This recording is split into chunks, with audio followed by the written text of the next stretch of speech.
নমস্কার বন্ধুরা, কেমন আছো সবাই? আশা করি ভালো আছো। আমার চ্যানেলে সবাইকে স্বাগত জানাই।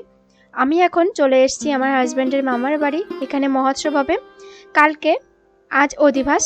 আমার শ্বশুর বাড়ি, আমার শাশুড়ি মায়ের বাপের বাড়ি, সবাই আর কি শ্রী শ্রী হরিচাঁদ ঠাকুরের দীক্ষিত। আর এই মামার বাড়িতে খুব বড় করে এই দিনে মহোৎসব অনুষ্ঠিত হয়। আমি বাবার বাড়ি থেকে সুন্দরবন থেকে চলে এসেছি। ওখানে কটা দিন ছিলাম, কিন্তু আমার ফোনে একটু প্রবলেম থাকার কারণে আর ভিডিও বানাতে পারিনি। ওই 3টে ভিডিওই বানিয়েছিলাম, যেগুলো তোমাদেরকে শেয়ার করেছি।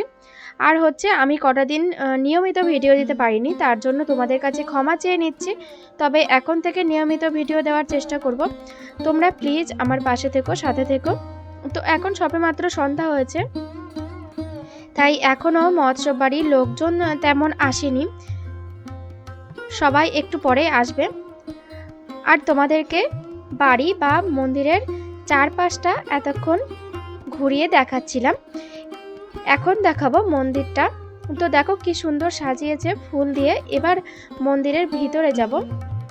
বিকেলে নিশান বসিয়ে সন্ধ্যাবেলায় সন্ধ্যাকালীন পুজো কিন্তু হয়ে গেছে। এখন ঘট পাতা বা পুজোর অন্যান্য কাজ হয়ে গেছে। আজকের দিনেই তো পুজোর বেশি কাজ থাকে। তো ঠাকুরকে খুব সুন্দর করে সাজিয়ে গুছিয়ে পুজো দিয়েছেন। আর এইদিকে সোনা বাবা গোলাপ ফুলগুলো পেয়েছে, তো সেগুলো নিয়ে খেলা করছিল। তো মন্দিরে সাজানোর জন্য আনা হয়েছিল আর কি গোলাপ ফুলগুলো। আর এখানে নিশান বসানো হয়েছিল। আমি যে সময় এসেছি তখন তার আগেই পুজো হয়ে গেছে। আসলে আমাদের বাড়ি থেকে আসতে একটু দেরি হয়ে গেছে। তো এখান থেকে আমাদের বাড়িটা একটু দূরে, তাই তো এখন এসেছি মন্দিরের পাশেই বড় বাবার স্মৃতিসৌধ। এখানে একটি ঘর বানানো রয়েছে। ইনি হলেন বড় বাবা, এই বাড়ির মালিক, যিনি গত হয়েছেন 7 বছর হয়ে গেছে। আমাদের বড় বাবা, এনার অনেক শিষ্য রয়েছেন, তারা এই দিনে এই মহোৎসবে যোগদান করেন। আর যে যার সাধ্যমতো আর্থিক সাহায্য ইত্যাদি করে এই অনুষ্ঠানটাকে আরও সুন্দর করে তোলেন। তো এদিকে দল ঢুকে গেছে, টঙ্কা কাশির সঙ্গে ভক্তরা মাতাম দিচ্ছে। আরও একটি দল চলে এসছে, চলো দেখাই তোমাদেরকে।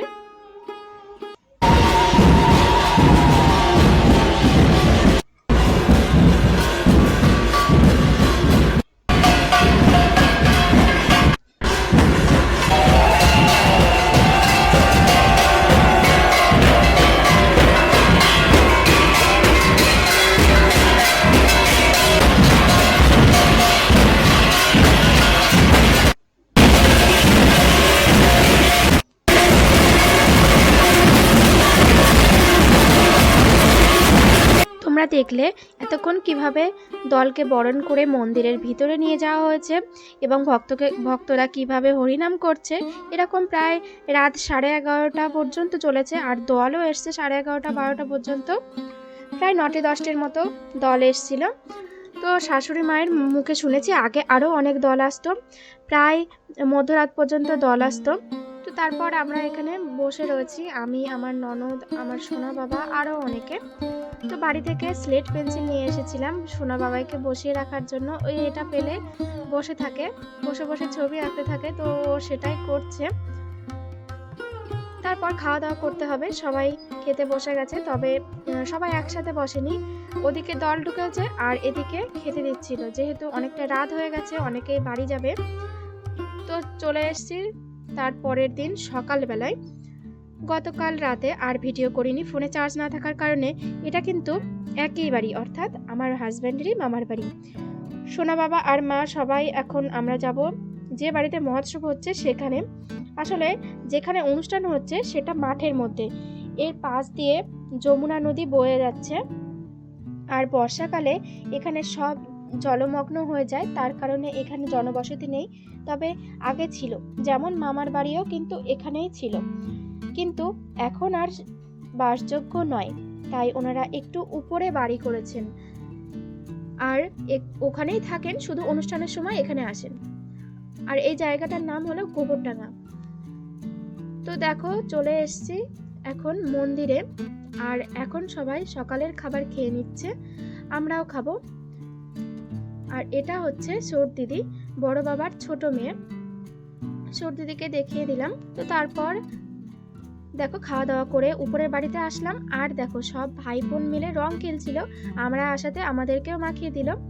আর একটা জিনিস আমি বুঝতে পারি না, আমি ক্যামেরা ধরলেই যার থেকে ধরি না কেন সে ভাবে যে ছবি তুলছি। তো আর দেখো এরা এভাবেই দাঁড়িয়েছিল।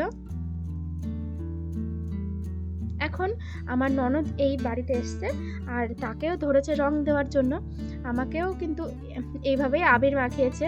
দাঁড়াও, তোমাদের সামনে আসলে তোমরা দেখতে পাবে। তো দেখো তো চিনতে পারো কিনা, পিছনে যে 4 জন ভাই বোন দাঁড়িয়েছে ওরাই আমাকে এই অবস্থা করেছে। তো যাই হোক, খুব মজা করেছিলাম আর সবাই মিলে খুব আনন্দ করেছিলাম। এখন এসছি পাশে একটা পুকুরে, আমরা স্নান করব। আমরা যে রং মেখেছিলাম তা পুকুরে ধুলেই ভালো হবে, তার জন্য চলে গেলাম পুকুরে। তারপর স্নান করে রেডি হয়ে গেলাম নিচের বাড়িতে যাব, তাই জন্য বেরিয়েও পড়েছি। উপর থেকে নিচের বাড়ি যেতে সময় লাগে হেঁটে প্রায় 5 মিনিটের মতো। তো যেতে যেতে তোমাদেরকে ওখানকার ভিউটা দেখাবো, একটু দেখো। ওই যে একটা বোন আর বর দিদি যাচ্ছে, এটাই হলো নিচের বাড়ি যাওয়ার রাস্তা। আর এদিকে দেখো সোনাই আর মা একটা হনুমান দেখেছে, সেটাকেই দেখতে যাচ্ছে। তো কিছুক্ষণ হনুমানটাকে দেখে আবার চললাম মন্দিরে। এখানে গান হচ্ছে, সকাল থেকে গান হচ্ছে। তো চলো তোমাদেরকে গান শোনাই।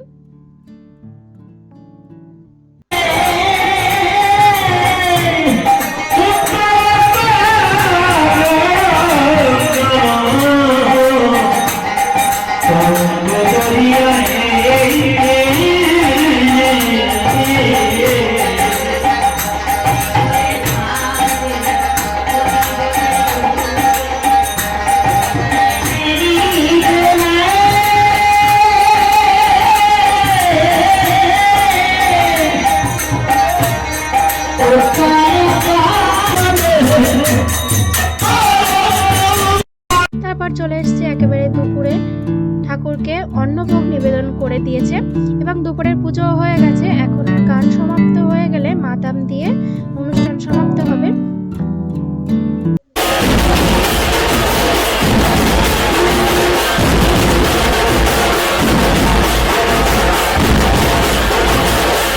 দেখো সবাই প্রসাদ নিতে বসে পড়েছে, এরকম 5 বৈঠক বসেছিল, অনেক লোকজন হয়েছিল আর খুব মজা হয়েছিল, খুব আনন্দ হয়েছিল। বন্ধুরা, আমি কি প্রসাদের মেনু ছিল সেটা কিন্তু তোমাদের সাথে শেয়ার করতে পারিনি, বাবাই একটু বিরক্ত করছিল। তো তাহলে চলো বন্ধুরা, আজকের ভিডিওটা এই পর্যন্তই। তোমাদের সাথে দেখা হবে নতুন আরেকটি ভিডিওর সাথে। তো তোমরা ভালো থেকো, সুস্থ থেকো, সবাইকে টাটা।